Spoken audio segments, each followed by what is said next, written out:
Gabe Hughes, I think a lot of you know already. Gabe's our Indigenous associate. She's Wampanoag. She's a scholar. She was talking yesterday about video games and extraordinary innovations in cyberspace, which are being made by contemporary First Nations people. This is Tasi Baker. Some of you will have seen her on the first day of the festival. Some of you may have seen her at Sign House.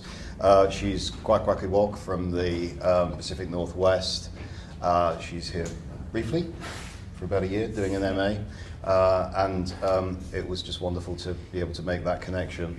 Oscar James, also, not Oscar James, Oscar Dennis, also known, it says on the card I have just been given, as Hotseta Nadene? Hotseta Nadene is my Tahltan name. My English name is Oscar Dennis.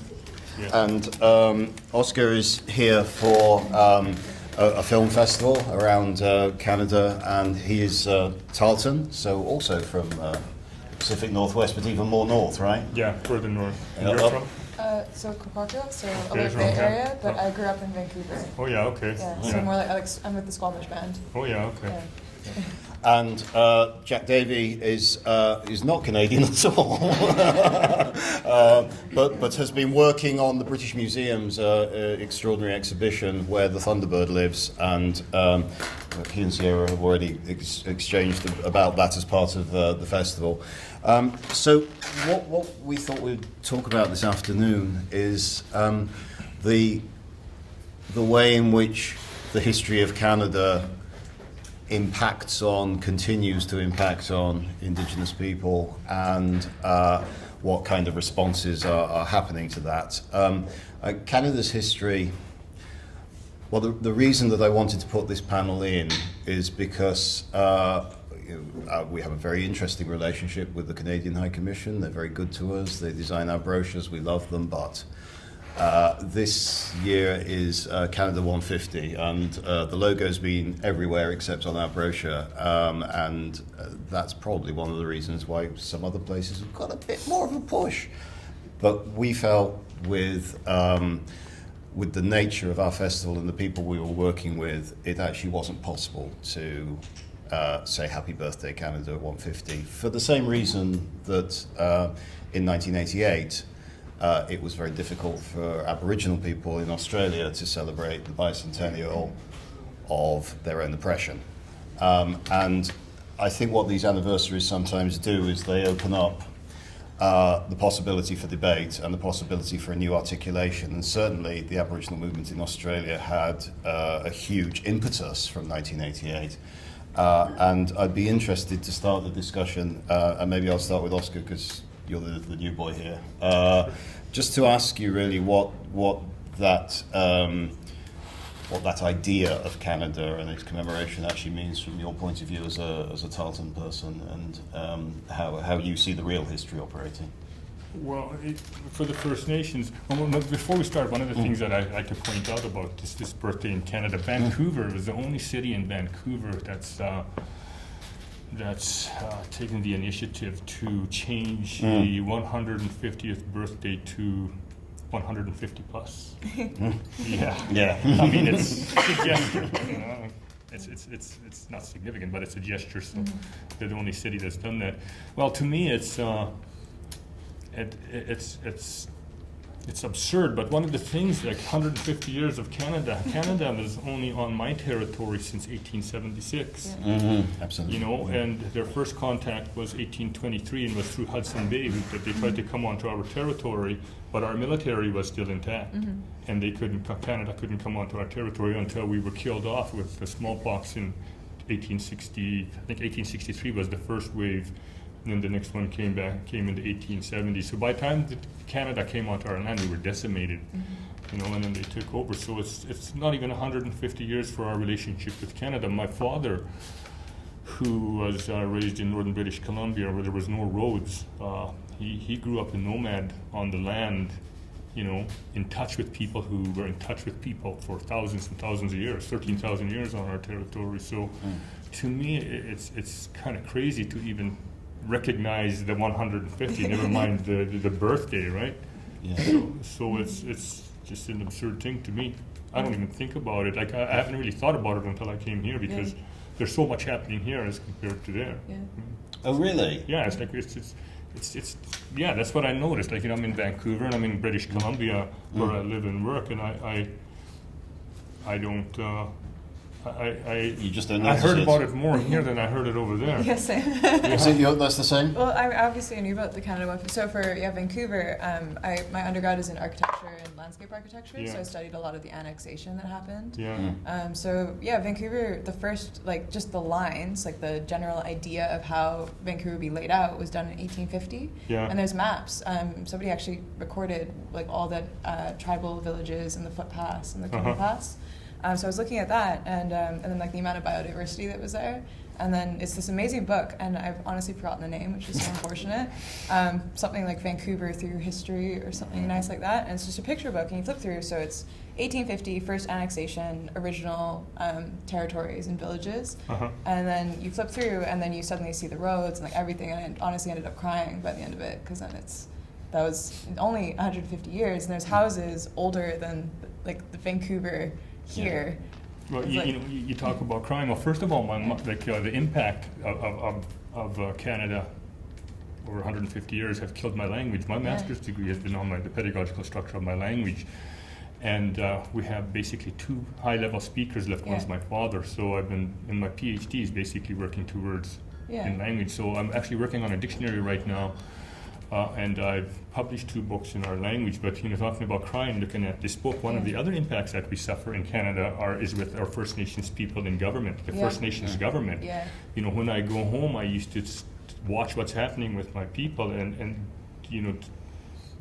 think, I don't know whether I should cry or laugh because of this the situation with the dominance of Canada, with their puppets playing the same roles as our own oppressors. We become our own oppressors. Yeah, completely. Yeah, so strange that because the bands are very different than tribal governance, which is what I'm focusing my dissertation on actually, and how band governance and tribal governance, they interrelate, but they're also very different, and how this causes a lot of tension and issues for us, and like who actually speaks for us, like who is the right person to talk to, and the Canadian government doesn't really know. We know who to talk to, but the Canadian just doesn't really. I spent most of my life in the resistance, the cause, and I actually started university because my dad was a part of the corrupt political government, and when he got thrown out, my education became valuable.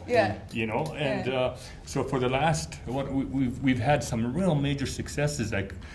In the last 10 years, we took on, the last 12 years. In 2004, I went home for a visit, and it just so happened, like I would go home and I would just harass the native government, give them a hard time, but I've never ever had a footing because I was just marginalized because of my ability to speak and my education and my strength to confront it.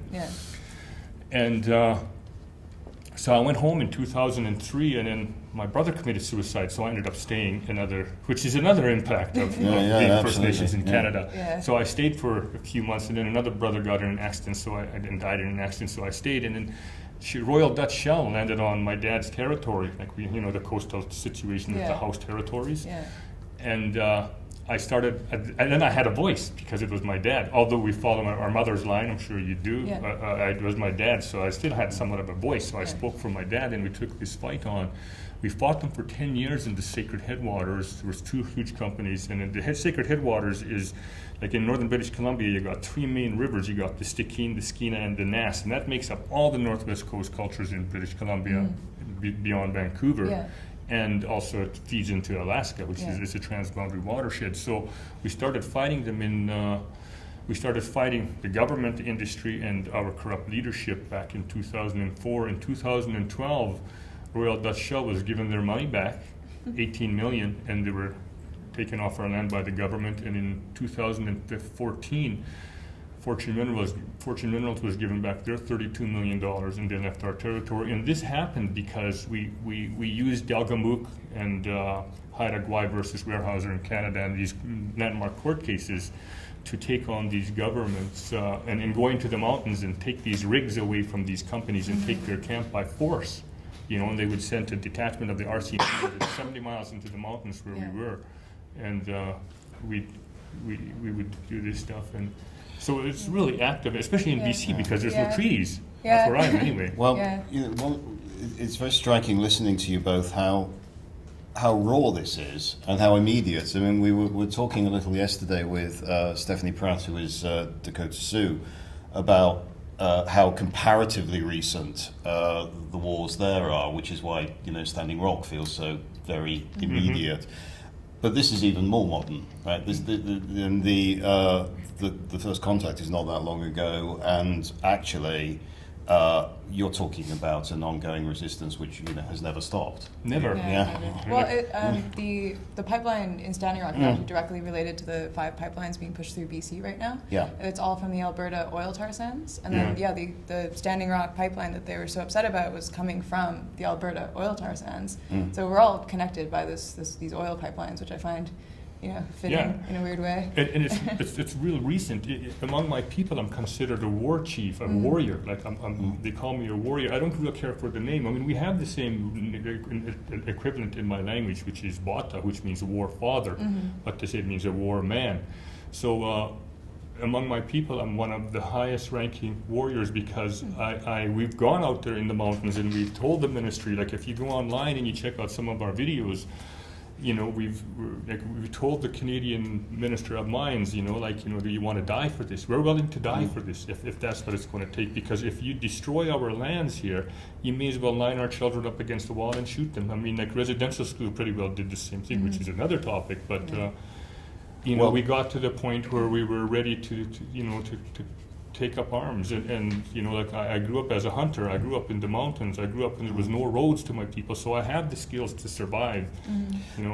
Which is interesting because it means that in the area of the Pacific Northwest there is this sort of cultural continuity, and if I can bring Jack in, there is a sense, isn't there, in the exhibition you've worked on at the British Museum, that there isn't that kind of cultural interruption which there often is in colonial encounters. So, from an academic perspective, for a long time it was maintained in the literature. There was this break that was called variously called the Dark Years or the Dark Ages or that kind of thing. And what it was actually, what more modern scholarship and much more indigenous scholars coming into the field and participating in the field over the last 20 or 30 years has demonstrated that actually what happened was that it changed. It went underground, is the phrase that people use. So the potlatches became Christmas celebrations to fool the Indian agents into. In our situation, it's synchronized. Like we still practice our potlatch, and we had to call it the Last Supper because it was. There were laws legislated that prevented us from practicing the potlatch and being practicing our spirituality for years. I think it was lifted in 1952. Yeah, in 1952 they made it the Indian Act, which my number in my territory, I'm not sure if yours. I think yours was part of the Douglas treaties down in your part of the area, Lower Mainland. Yeah. Okay. Well, only 8% of BC was treated with the Douglas treaties. The rest were never treated. So 8%, like the rest of British Columbia, there's I think 3 modern treaties, but my land was never treated. It's I'm a prisoner of war, and I have a number. We all have a number. My number is 68300150001, and I'm defined as an Indian under this legislative Indian Act. Just tell us a bit more about the number. So I haven't had mine memorized because I don't look at it that much. But you don't even know your phone number, right? I do know that now. So as an Indigenous person in Canada, you have to register as a status Indian, it's called, and we're still. You get a number. Yeah, you get a number. So I have an assigned number that defines me as an Indian under the Indian Act, and mine is still the old status card. So it has the quote, which is an Indian under the Indian Act. Section 31C. But they took that off in the new ones, which I find very political, actually. It's defined as an Indian. Yeah, is it defined? like the word, even. Yeah, and it's not. They haven't updated, I don't think, that wording at all. And the only updates that happened with the Indian Act, which was 1867. The only updates that have happened is that we're allowed to kind of marry off reserve. We are allowed to kind of take over the Indian bands a bit more, and then we have a bit more rights just like a little bit, And women but don't lose their like status. Their children, Yeah. women don't lose their status. yeah, that as well now. That's yeah. the C31, I think that's called. Yeah. That's great. But yeah, it hasn't really been radically updated, and I think a lot of that is hyper political and directly linked to the economic situation in Canada, and around directly linked to the oil pipelines. So it's that's our. Say a little more about the link to the economic situation, 'cause, Right. you know, it's to do That's with it, enfranchisement. status, Yeah. isn't it, right? Yeah. You can talk a bit more about like maybe the legal laws in BC. I'm Yeah. just concerned mainly. My knowledge is around like the oil pipelines themselves, and like as that is a bigger topic.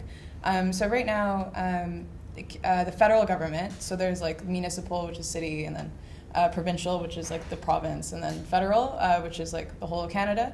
And we have, as like Indigenous people, a direct relationship to the federal government because they're the ones. The Indian Act is a federal act, so we're talking to them more, or trying to talk to them more than maybe municipal government, which is actually quite supportive of us, I've found. Yeah, especially in BC. Yeah. Vancouver, Yeah. as you say. Yeah. Very much so. But yeah, so the federal government is pushing through 5 pipelines right now, and then BC said we'll only allow these 5 pipelines under 5 conditions, and I believe those conditions were, if I can memorize them, one of them was obviously proper Indigenous consultation, which has been like terrible. It hasn't been defined, it hasn't been defined, but we're forcing it. Yeah, We've been and forcing yeah, it. and the wording of it too isn't like they've been like the wording isn't consent of Indigenous people. The wording is they've been consulted and they know about it. It's tricky. Yeah, And they sent you a letter. yeah. The command office a letter. Yeah, we maybe had one coffee meeting with an Indigenous person. Yeah. Who, we don't know, but they Someone were who consulted. They were has totally no consulted. idea who we are come in and, Yeah. and try to tell us what they're going to do, and they're these And- poor people that and they just get check to that run. off, and they're like, "Yeah, I met with somebody." Yeah. Like, and then so there's that requirement, which has already gone to court a few times, I believe now, for not being fulfilled properly, Supreme Court. And then the other ones was world-class oil spill cleanup in place. So so the federal government has been funding oil spill cleanup a lot more. But if you notice, so the Health Sick Nation, as well as actually the middle of Vancouver, have both experienced oil spills. The Vancouver oil spill was in the middle of the city, in the city beaches. So like everyone knew about it, and that was there. And that's when they realized that oil spill cleanup was really subpar. It didn't happen. Like my friends were out scrubbing rocks on the beach kind of thing, and I knew about it before the news was reporting it because my friends were literally like filming it, and then were way more aware of it before federal news was aware of it. And then so because of that, they realized they needed better oil tanker spill cleanup in place. And then the Health Sick Nation, which is further up the coast, experienced an oil spill, and this is when they had their world-class oil spill people in place, and the Health Sick Nation had to essentially create their own news agency to report it, because all the other people reporting it as, oh, it was a world-class, like using that wording, world-class oil spill cleanup, which was directly related to the policy that BC, like just the wording. It was so interesting how the document of like what BC would need to approve it, all of the wording used exactly the same was in the news media, but the Health Sick were like, what are you doing? It's not clean. It's like, we're having to do it ourselves. You guys left, like, where are you? So it's just kind of, it's just been highly miscommunicated, and I think in some ways like intentional ignorance on part of the federal government, which is very unfortunate. But yeah, so and then the other was BC needs to be, and Indigenous people need to be monetarily, I don't know if the proper word, but I'm just going to say refunded, essentially, or Compensated. yeah, there you go, sorry, Compensated is the word they use. Yeah, Consult and compensate. Yeah, for it. And so BC is set to make like however millions of dollars, and then the federal government in general is set to make around $70 billion in for the economy. So, but to be fair, like the Liberal government is fulfilling its platform, like they want to improve the economy, so this is the way of doing it. But then, really, unfortunately, being very disingenuous about the 5 criteria. And I don't. Yeah, the other ones were very similar, like making sure you have risk assessments in place and stuff like that. But, it's interesting what you said about they had to create their own media setup in order to cover this properly from a different viewpoint, because the impression I'm getting is that in relation to governance, in relation to law, in relation to media and dissemination, actually everything is requiring a kind of separate system, and that you've got this thing called the Canadian state, but actually there are also nations which are not the Canadian state, No. and which Yeah. require their own Yeah. completely different setup. I think in a lot of ways why it's just kind of a broad statement, but especially with Standing Rock, where we finally saw for the first time the Indigenous voice, I think social media plays such a huge role in why we're finally being able to come out with all of like everything we have to say. As opposed to the corporate Yeah. media, because there's a huge understanding of the social media and the corporate media in North America now because of the Indigenous struggle against the state, because the state controls the media. Yeah. So the corporation controls the state, and so corporate media It was never like works for us. I Don't Know More, right? Yeah. Social media was super important for the I Don't Know More protests Yeah. as well. Can you tell us a bit more about it? Because I'm not sure everyone will know about Title No More. That was another, government bill that was being passed, and that was going to remove, and it did. It removed protection of our waters, well, it was like for traveling water. It was a whole classification. So it was a pan-Indigenous movement all across Canada. That was it was water protectors. And it was a hashtag that actually gave the movement its name, I Don't Know More, which our former National Chief Atleo actually points out. He's like, well, we were never idle. Oh, he's your chief. Yeah. Sean. Oh, he's not my chief. No, the national chief. Oh, Yeah, okay. he was the national chief for a while. Yeah. Oh yeah. Yeah, it's especially with Standing Rock, they essentially created their own news agency, and I think it's so powerful because if we'd had social media when all this started, I think we'd be a lot further along. And even when if you take a look at the chronological time period from, I think it was 2003 when Haida's decision came down. Yeah. Haida fought Weyerhaeuser, and they were only covered in the news. Yeah. And no one we barely knew it, and yet it was a So landmark important. decision. And Yeah. then once the Haida decision against Canada and Weyerhaeuser came down, a year later they tried to come on to our territory, and we used that court decision as a means to fight. And they come down with these court decisions, and then they define it because it's their laws and their system. Yeah, absolutely. And so when the Haida decision came down, within a year we were using this decision to in the resistance. Yeah. So from the time when we first started in 2004, standing up with this backing us, Dalgamook and Dalgamook is another landmark court decision, and then Haida versus Weyerhaeuser. We had, even the environmentalists wouldn't work with us because we were not only fighting the government and the industry and our corrupt leadership, so they wouldn't touch us because we were fighting our corrupt leadership as well. But from the time we started with no media whatsoever, we only had the internet, to Standing Rock having their own network is a long ways of development in 10 years. And of course, it's also interesting that Standing Rock isn't even in Canada. This is. But it's North America. Exactly, it's Turtle Island, yeah. And it's intriguing that you're talking Invisible. about a movement which is right across the continent. Because Gabe, certainly Right across where the you're two from continents. on the eastern Coast. side, the experience is massively different, right? Well, yeah. I mean, like we let them in, so sorry about that. It was all your fault.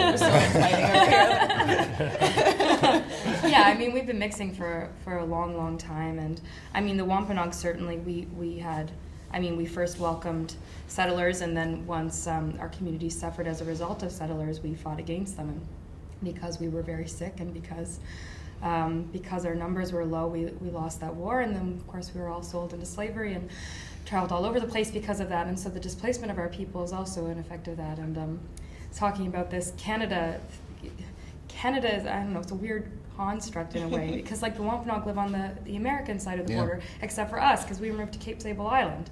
So, and in Canada we're considered Métis people, and in America we're considered Native Americans. So there's, there's just all these weird categories and land divisions and laws that have been superimposed over our traditional ways of life. So it's we've just been dealing with it for just a bit longer is all, but with Canada 150, it's like we were saying, we haven't really thought about it because our issues are so much like bigger than like a party of like 150 years of development, really.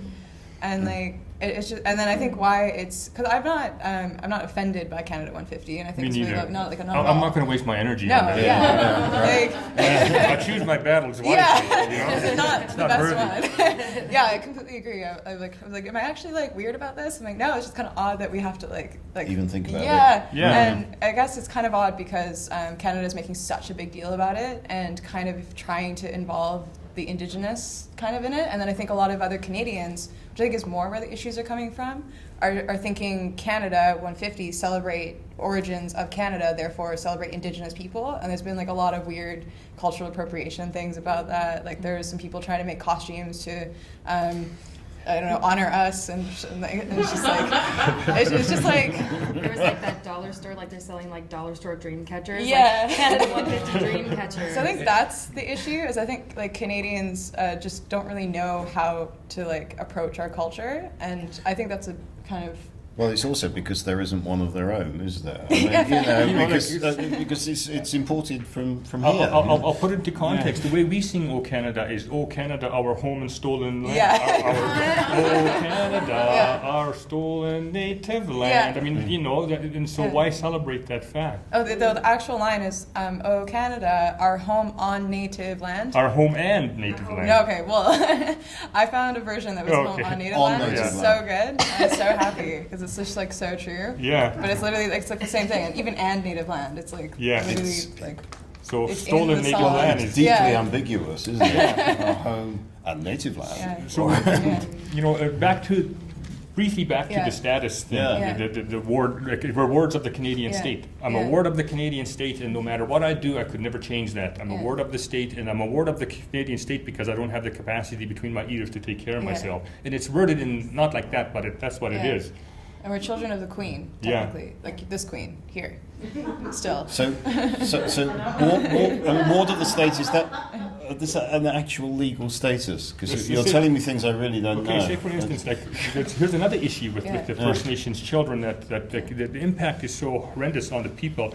Some of these parents couldn't take care of their children. They're residential school survivors Yeah. or residential school byproducts, Yeah. and their children gets taken away from the state and put into a foster home. These children become a ward of the state. It doesn't matter if I was taken from my parents or not. Even as an adult, I have the same status as this child. I'm a ward of the Canadian state.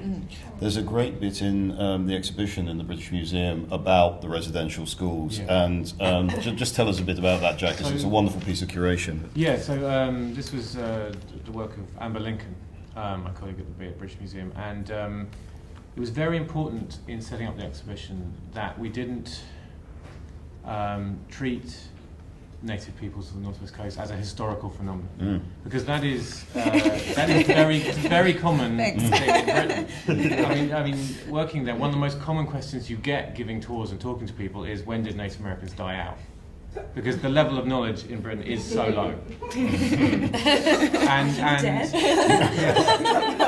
and museum displays haven't helped this because for various reasons, museum collecting stopped in about 1930. So the museums have historically often portrayed Native Americans as a historical phenomenon. And so it was really important in this exhibition to very clearly demonstrate this continuity. We're talking about this continued, I mean, being a museum display, it's mostly material culture. But the question was then how to illustrate the residential schools in particular, and the struggles to continue and perpetuate the culture during those years when the children were taken away, when the potlatch ban came in and everything was made illegal, and the Alert Bay repressions in 1921, which was kind of the genesis of the exhibition, was to how can we look at this within the wider context of the Northwest Coast. And so what was eventually decided on, because museums didn't collect that kind of, museums of Britain anyway, didn't collect that kind of native history. Yeah. It was the kind of the pre-contact, there's this historic thing of it has to be The an authentic technology. object. Yeah. It has to be authentic technology. Yeah. And if there's any hint of kind of European inspiration in the native-made object, then it gets put in a different box in a different room, Yeah. and it's treated completely differently. Yeah. And it was trying to move away from that. And the decision was made, because we didn't have any object to tell that story, to use the Truth and Reconciliation Commission report and images and text from that as a way to discuss the period of repression, and then to use the rest of the gallery that followed on from that to show native arts of the 20th and 21st century that have survived and then continued from beyond that point. And that was kind of the key point of the gallery was wanted to talk about this process of survival, and how we would do that with the materials available to hand.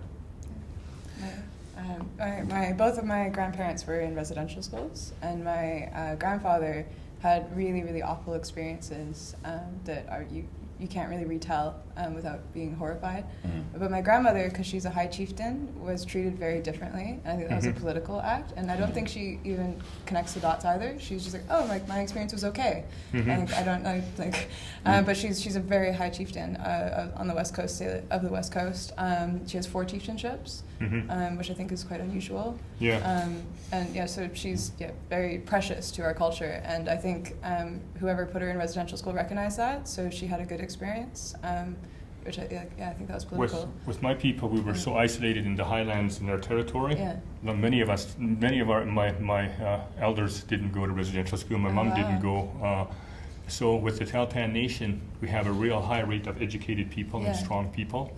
But you could see the ones that are impacted by residential school. They're mentally destroyed. They are.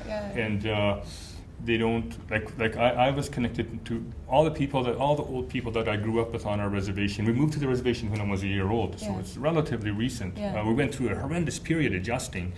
But it took us about 30 years to adjust, and we're pretty well adjusted now. But I mean, like we've basically assimilated, but we still maintain our identity, our practices, and all that stuff. But my dad didn't go, my mom didn't go, but 2 of my mom's sisters went because her dad died when she was 8. But they saved my mom from not going. They hid her, and both of her sisters committed suicide when they came out. So in the movie Konalina, she's going over these pieces of art, these myths that her sisters made, and she says residential school took 2 of my sisters, but she doesn't explain what happened. So it impacts my mom, and it impacts me in that way. But as far, and my mom too comes from the high class people. But the thing in our situation is when the class structure collapsed because of the colonial situation. The high class people usually get stuck on the bottom because it's like payback time, right?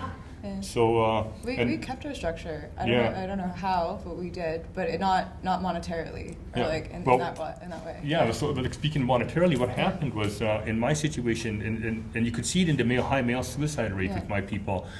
And I've been searching why are the men killing themselves? And and this is my theory. It's still a theory. I haven't proven it yet, but. We had a matrilineal society. We had an egalitarian system, but with a matrilineal system. And egalitarian means we were both equal. It's a very anthropological word. And we had our economy was reciprocal to the potlatch system. Same. And it was because my territory is in the subarctic, so you had to depend on each other to survive in this area. It's a beautiful area in the boreal forest, but it could kill you if you don't know what you're doing. So we had pretty much all of Canada. And we were nomads. So we didn't have banks. Couldn't hoard anything in the bank. So whatever we owned, we carried. So. When they brought the capitalist system in, it changed our matrilineal system into a matriarchal system. And it's not any less than a patriarchal system. So when you take a look at our situation, all the men are killing them, like not all the men, but every time there's a suicide, it's a man. And you could see the change in the matrilineal structure has changed to a matriarchal system based on the economy. There was a moment, Jack, when Sarah was saying about someone surviving and she wasn't quite sure how, and you looked up as if a bit of knowledge was there. This is an interesting piece of kind of, it seems kind of counterintuitive, but actually what seems to be the case, certainly in the kind of in the literature, if you like, is that peoples who were oppressed directly, like the Kwakwakwa were, who faced constant RCMP presence, constant Indian agents, looking into all aspects of their lives. Social structures seem to, post the repeal of the potlatch laws in the 1950s, seem to have rebounded much more quickly and much more solidly, if you like. Whereas in people who were kind of at arm's length, they had the economic system destroyed and the cultural systems destroyed, and then were just kind of left With our system, our potlatch system is synchronized with Christianity. So when we're doing the death feast, you'll see we'll do our tradition and we'll go to Christianity and back to our tradition and back to Christianity. And because we had an oral teaching system, whereas we didn't teach our children formally, they didn't tell our ancestors, we're doing this just to cover up the laws and we're practicing. The children saw it and then they picked it up. So by the time they reached my generation, it became superficial. Both of them became superficial. It was just a practice. No one knew what they were doing. They were going back and forth. So even today, you still see it like we're starting to go back to cremations now, but you could still see.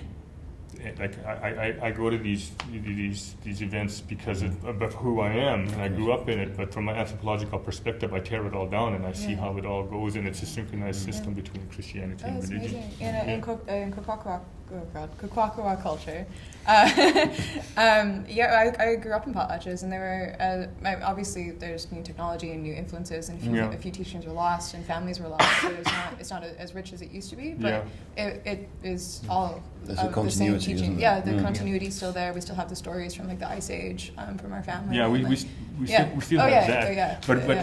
But it wasn't until maybe I think in 1985 I got them to change it from the Last Supper back to the feast. Because the laws were already changed, but they continued to call it the Last Supper. The Jesus' 12 apostles, apostles. To like hide it. How does this compare with the experience further east with the cultural resilience or resurrection, or what's going on there? Because you don't have the kind of same continuity, do you? Well, I think we do, but again, it had to change. But all cultures change, right? Of course, I think this. In fact, there was a man who, and I forget his name now, but he was an academic. He was, one of these like old academics in the Victorian era, or whatever. And he wrote about the Wampanoag people quite a bit. And he said, actually, we're not Indians anymore, because we didn't move off our own territory onto what he called Indian territory, and he didn't see a cultural continuity in us because so many of us had become Christian, but we became Christian in our own way. So I think there's been a lot of changes and shifts, and also we've just welcomed a lot of people into the community. There's lots of people in my community who look like me and have lighter skin and blue eyes, and one of my brothers has blonde hair, and then also we welcomed a lot of other people in our community as well. In fact, the Wampanoag Nation was known as a safe place for slaves to escape to in America. And so actually we also have a lot of black people in our community as well. So I think structurally, we've just incorporated a lot over the years, but we always maintain that our central core teachings. They remain the same.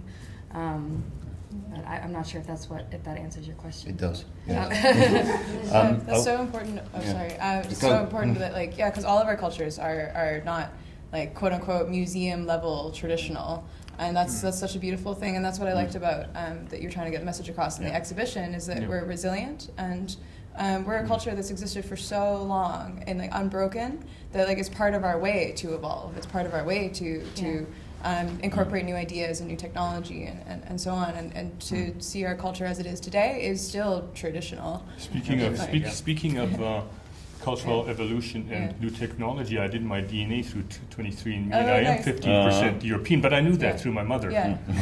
So I'm 15% European, Southern European, 1% Northern European, so I am 15%. They traced my mom's line right back to a lady in Siberia 16,000 years ago. Amazing. I don't know how much time we have, but I can quickly mention. Do a quick bit. So I'm actually related to Joseph Baker, who was the map maker on Captain Vancouver's ship when he was coming over to the West Coast. And then Joseph Baker married Princess Kwasan, the daughter of Chief Capilano. And that's who I'm a direct descendant from. And that's where all the Bakers are from, because of Joseph Baker, and that's why we have that last name. And then it's a huge family. There's way too many of us. And then, unfortunately, she died, and then he married her sister, and that's where all the Josephs come from.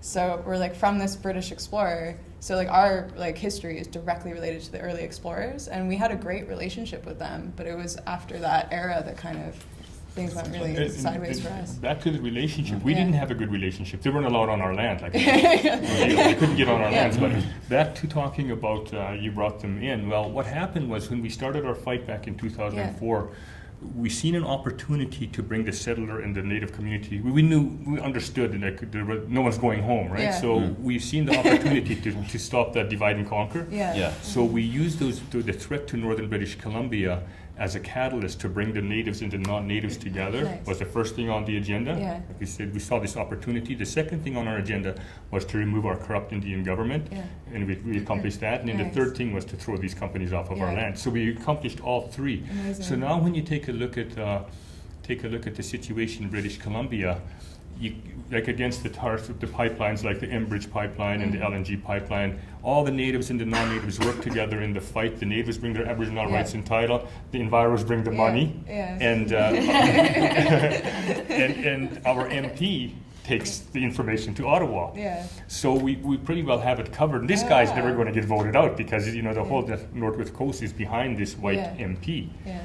And now you see there's a lot of native people running for government, like the official Canadian government now. I mean, they're still being told they're selling out and stuff like that, but the things are changing. You know, like it's changing because we're now building a relationship. And I remember the first time when we started the fight, they tried to pit me against this MP. His name is Nathan Cullen on CBC Radio. Yeah.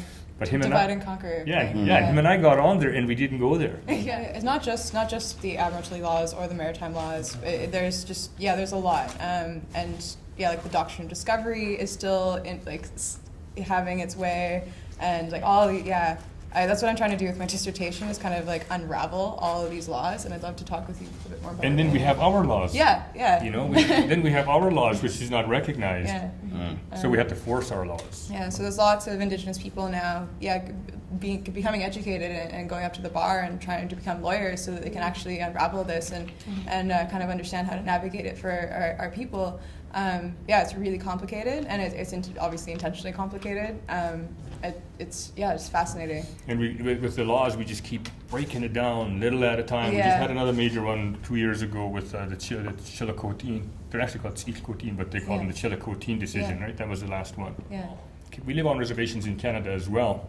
And once you're on a reservation, it doesn't mean you can't be touched. No. It's a prison without bars, basically.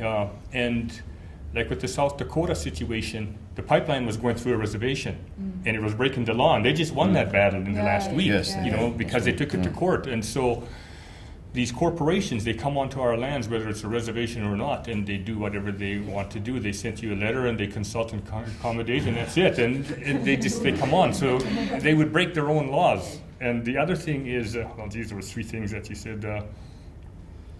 I couldn't remember them all, but as far as the lands go, in my territory, on my land, we own 90,000 square kilometers in British Columbia, which makes up 1/3 of British Columbia. It belongs to us. It has never been treated. And because we come so close to violence with the government, they would never bring the army in because it's just too dangerous to bring the army in. So they would bring the RCMPs in. And I could build wherever I choose on my land, and I have a nice resort on my land that has never been registered, that has no address, and the government says, why don't you register your your home? And I said, no, it defeats the purpose. Why should I? We register with you. Yeah. And they said, because that way they'll know where you are, and they want to know where I am because they want to put a mine there, because my territory is considered the Golden Triangle. And it's in the movie Konalina. It's shown at Curzon, I think. That's why I'm here for the movie for Konalina, and it shows what we've done on the land. And I could show you a lot of the stuff, the way we deal with it on the land, on the videos we have on Vimeo and YouTube. Part of our social media to get the message out on how we deal with our land situation. It's against the law for us to. It's part of the law for a company to apply to the government to get permits and to come onto our land with their drill rigs and put a hole in the ground and destroy the mountain and all that. It's part of the law. They followed the process. They could come onto our land. Then they come onto our lands, and if we don't want them in certain areas, we get a whole bunch of warriors together, and we're going to the mountain, whether it's 10 miles in or 2 miles or 70 miles in, and we take their drill rigs. We seize it. And it's against the law, but because it's untreated territory and they have all this stuff to deal with, when we take their drill rigs, they just beg us to give it back. And we won't give it back. It's so nice to hear. Like that, to me, that in a weird way sounds like an equal relationship for once. Yeah. Because normally it's like especially because we're in Vancouver, and like our village site and so our reservation is on the same village site that's existed for thousands of years. So they kind of just built the city around us, and we didn't really like have a choice or like a say. And then my family's traditional territory is like Stanley Park all the way up to like Whistler. Yeah. So it's like quite massive, and that's like Squamish territory. And the other thing is in that area, it's always been very like multicultural. So there's like the Musqueam, the Nuu-chah-nulth, the Tsleil-Waututh, the Squamish, and so on. We all kind of exist in the same area and coexisted. And we've like always coexisted. So it's not as like cut and dry as like as this. And then also, I don't know if we shouldn't get into it too much, but ownership means something different to us. Yeah, in our totally. culture. I think we absolutely should get into that because I think it's crucial because Ben's talking about the relationship to land, but the Western relationship to land is you own it. This is preposterous. How can you own the earth? It's absurd. Yeah. You know, like. Go ahead. Well, I was just going to say, so I actually work in this space of, because my dissertation is about property law, and right now there's an international group that is well-intentioned that is trying to create an intellectual property law for our traditional knowledges, and that's very, very dangerous because they're not property. And it's the same with the land. And the easiest way that I can think to understand it is like, you know, I don't own my mother. I have a relationship with my mother. But if someone else came in and decided that they own my mother, I'd be pretty upset about it. It's so amazing that you use that metaphor because, well, it's not a metaphor, it's reality. Because in my language, I can't say my older brother, I can't say my mother, I can't say my father. I could say that for my younger siblings because I could take care of them, right? But it doesn't even exist in my language. But as far as ownership of the land goes, if you take a look at our territory, it's the golden triangle on the planet. We have everything that you could possibly imagine in material riches, right?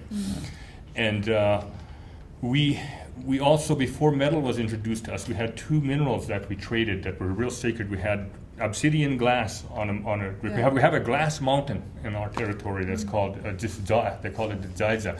It's 63 miles long and 23 miles wide, and it's just this glass mountain. If you want to go see it, I'll give you my business card. I'll take you there. Anyways, so we had this economy.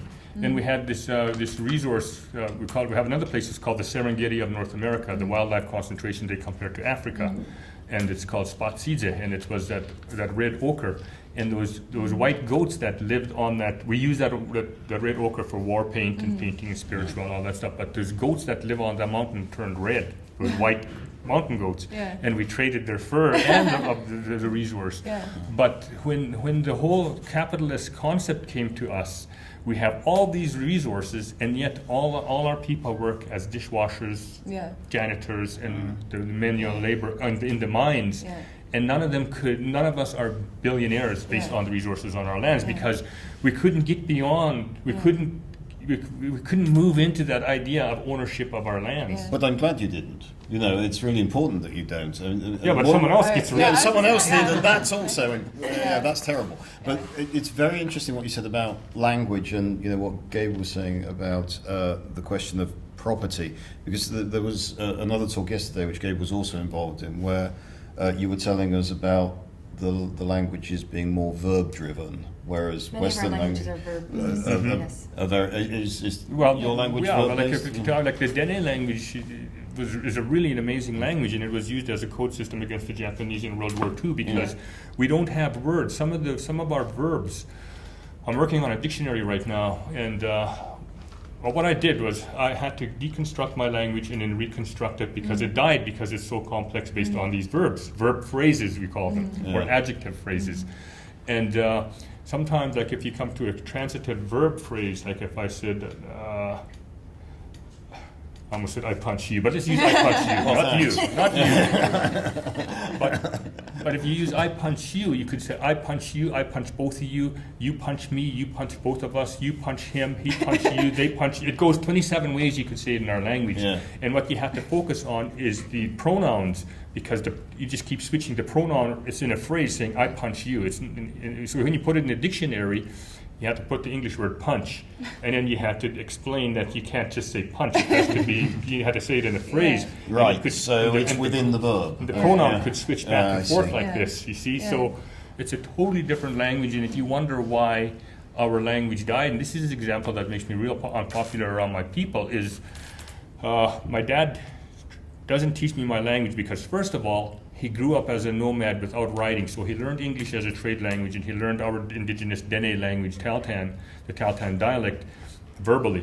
So he couldn't see language. Like, so I come to Yeah. him, writing my master's degree and trying to ask him Yeah. these questions I want to write about for academia. And I'm trying to ask him these questions because basically if I say the word loon, I could see it on white paper in black font. Yes. He Yeah. couldn't. That's why a lot It's of like breathing. yeah. That's why a lot of Indigenous people are dyslexic.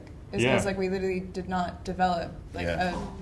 a visualization of our words that was Mhm. like text. I Like, did- it's all like actually. So like I don't know an actual word, but there's a really interesting example of like what do you see when you say good morning, in like I don't know, breakfast, like whereas in like Hawaiian phrasing of it, it's like the first sunbeam that hits the ground.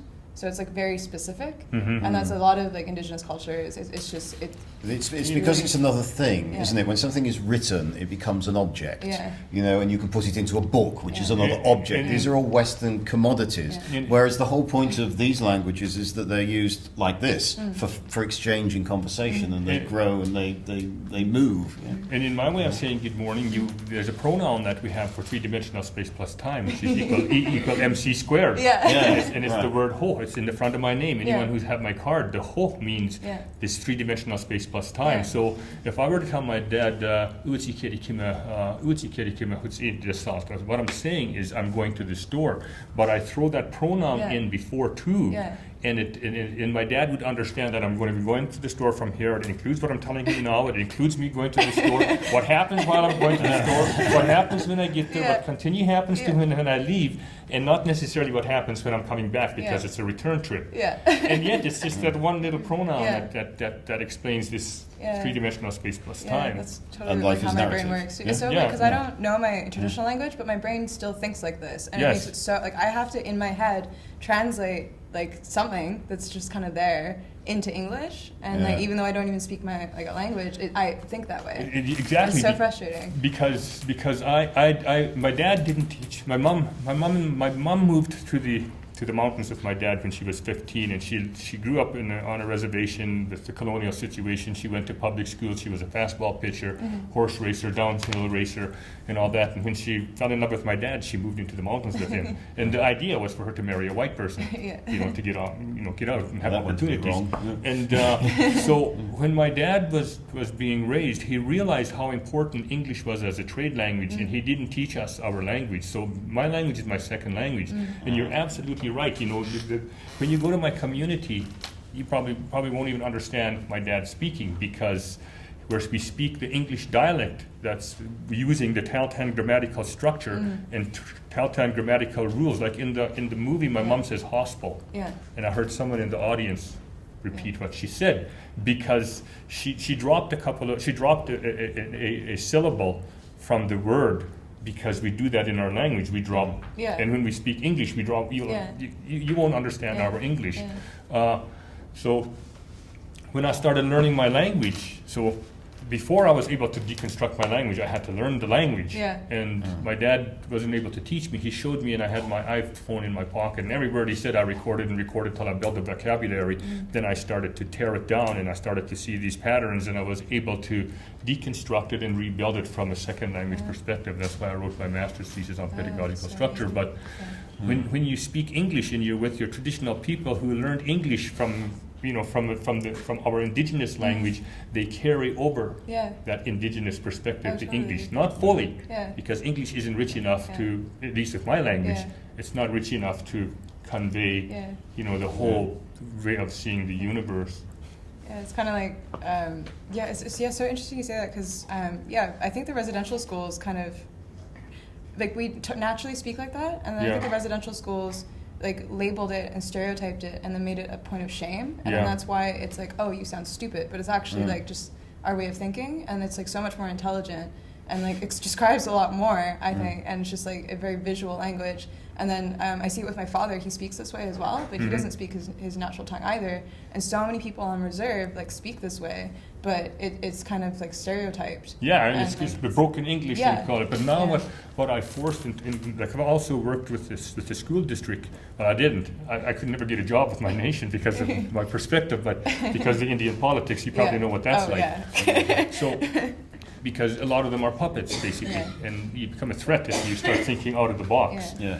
And but I had opportunities to work with the linguists who come in to start working on speech impediment in the schools, and I started talking to this one high-ranking person who worked as a superintendent, and I started talking about how our children, their first dialect is the Tahltan English dialect, and then they read the books that are standard Canadian English dialect, and then they're expected to understand and be tested in that dialect, and it's not even their first dialect. So now they've switched it. They're developing the curriculum based on our Tahltan English dialect, and it's now being recognized not as broken English, but our way of speaking English. That's so amazing. So, I don't think that just that realization has really even happened on my reservation, and I think that would be really powerful. And I think with education, they're starting to understand it more. But I don't. It's used as like a point of a way to shame people. When actually it's just like our way of speaking. Yeah, and sometimes it's our own people who do that. Oh yeah. Man, it's so powerful to hear you say, not man, lady. I mean, it's so powerful to hear you say on my reservation, like so relaxed, because the reality is, I say that all the time, but I don't really hear it much coming from the other side. But I mean, imagine on my reservation. Well, we call it the res. Yeah, we do. Yeah, like it's slang. It's the res. Because we've never even had a word or concept for ownership, similar to how like I don't think we've even had a word or concept for art, like stuff like that. Like it's just our way or of spirituality. Life. Yeah, there's it's no lifestyle. word. It's just our way of life and the way of living, and that's just naturally how it was to us. And then when people came over and they said, "Oh, do you own this land?" We're obviously like, no. Yeah. Like, but it's like we didn't even have a word for stewardship. Yeah, like we use stewardship now, but we didn't have a word for it then. So we were like, oh, of course. Like if you kind of what we should have said was we have protocols on this land that you need to go through in order to talk to us about it. But we didn't know that was a miscommunication yet. And then for us it's like it's Mother Earth. She takes care of herself and then she nurtures us. And I think at the beginning too, it's like there's room. Like we're such a rich country, and maybe not like room, but more so like we can spare this, and we're a very giving people. So we were happy to give and to receive and make new relationships, because that's how our culture exists, is by relation and making relation to other people and new people. But it's so interesting now because of this history of law and all of these things that have happened to us and Canada 150, we've had to actually accept ownership of land, and I think that's a really hurtful thing for us, because if we don't say we own it, then legally we can't hold weight anymore. Can't protect it. Or they also can't protect it anymore. They also have a thing called use and occupation. But speaking about like when the settlers came over, we also saw advantage in the relationship with them. Same, like we saw these advantages. We didn't realize that they were going to take advantage, right? We saw advantages. It's called "siya" in my language, to take advantage. like if you see someone taking advantage, you just need to say "siya." Everyone will know. There was also something very resonant in what Megan said, actually, because you've got an Irish surname, right? And you talked about people coming and being given the land because of the potato famine. Because actually they were also people who had been dispossessed of the land. And, there's a kind of horrific cycle of repetition here. Yeah. One of the if you really want to get an understanding of it, and this makes kind of sound weird, but watch The Last Kingdom, the TV series on England, or watch Vikings. Oh yeah, Vikings. I mean, it's totally cool, but I mean, to me, it's like watching cowboys in India. It's totally is. I remember recently in Vancouver, and I don't know the details around it, but we actually felt so connected to the potato famine that I believe our tribe actually sent food over at the time. And I think Wow. there was a statue recently erected to commemorate that happened. I don't know the details around it, but as Indigenous people, we feel very connected to all the other struggles of oppression that have happened around the world and the history of oppression, because we've been fighting it for so long. And we're still fighting it. But yeah, we definitely recognize all the other cultures that are struggling right now, and I think we're really trying to like create precedent for something different, and to keep what we've always had. Speaking of, we've been fighting it so long, I would sometimes like we call each other warriors. Like we'd be sitting around a fire, take the drill rig away and sitting around a fire, Yeah. and I would drop this question. I would say, hey, what would you do if they just gave us our land back? And they're like, I don't know, what would I do? Like then the life would get dull. I'm the architect, don't worry. That's my role when that happens. Plan the new world. Well, I've been sorry, it's tangent now. I've been really working on trying to figure out how to create an oral history museum. Yeah. And like how to actually design that, and like what that space would actually look like and be like and feel like. You could call me up. I did my whole undergrad, 2 undergrads, and a master's degree without taking. I maybe took a couple of notes, but I don't have to take notes. I could just retain it. And I don't believe I'm retaining it in here. I think it's out here and I just access it, right? Oh, absolutely. Oh, yeah. Well, clearly we need to meet up and talk about an oral history museum. Yeah. After this. When I tell people this, they're shocked. But I grew up in an oral history. We didn't have televisions. We didn't have electricity. We didn't have all that as a child. Like all we had was a radio. Yeah. But you had to string a long wire, in order to pick it up.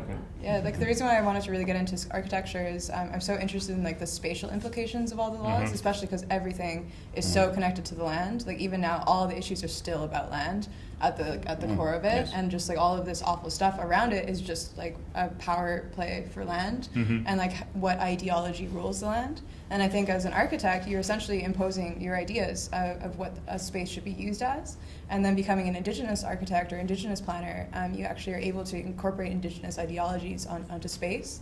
I think that's really important, and a really important way to decolonize or like recolonize our own spaces. And Indigenous ways of thinking are very long term and have a lot of longevity to them, and are kind of in sustainable practice, and which is something that's really needed now, especially in building practice. And spatializing Indigenous thought is so complicated, especially from like a colonial architectural background, and it's something that I really actually enjoy kind of working out as a puzzle. And space and urban planning has been used as essentially like a weapon against our people, and these buildings are forms of control. And if you actually really get into it, and you even get into like style of architecture, it's actually all rooted in